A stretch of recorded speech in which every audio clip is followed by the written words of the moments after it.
Michelle, and she's also my business partners here. And one of my favorite parts of the vows that she and her husband wrote to one another was, I will accept you and love you exactly the way that you are and exactly the way that you're not.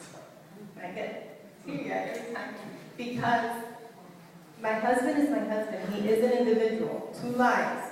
And, he managed to survive for many years without me, so, he was okay when he met me.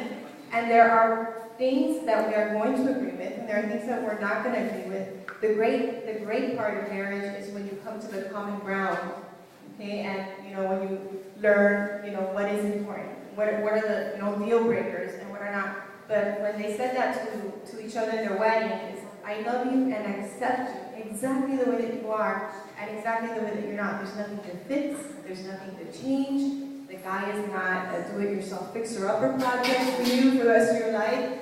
You choose him, and that's who you choose to love, and he chooses you, and that's who he chooses to love. So that's always, when you said that, it just reminded me of the wedding last year. I thought that was just so beautiful. I know you have couples here that are married, and you had spoken about earlier, unfortunately, the rate of divorce, not in this case, but is higher, I guess, after second or third marriage. So there might be some people here who are dating, and you had mentioned some of the things to look out for dating. Is there anything special if you're dating, after you're divorced, or after, dating after 50 that you could suggest? We do, because we do our workshops we have separate workshops. We have workshops for single women, and then we have workshops for girlfriends and wives. And many times in the singles workshops, we have women who have been divorced or widowed, and they're going back out into the dating world. And we have women in all age groups. We actually just had one of our clients email us yesterday. I think she's 56, and she emailed us to tell us that she's in a loving, committed relationship, and she's so excited. She's like, I can't believe I have a boyfriend, with exclamation points after it. And so what we would say is, again, and I don't mean to be redundant, but going back to really getting in touch with who you are. Our relationship workshops, people come and we tell them, you come, they think it's about learning how to date. The bonus is that you really learn to fall in love with yourself. And when you fall in love with yourself, then the man who's right for you can't help but fall in love with you too. And so one of the biggest things that women come with is the fear. There's a lot of fears. First of all, getting out there again. If it's been a long time, I haven't dated in 10, 15, 20 years.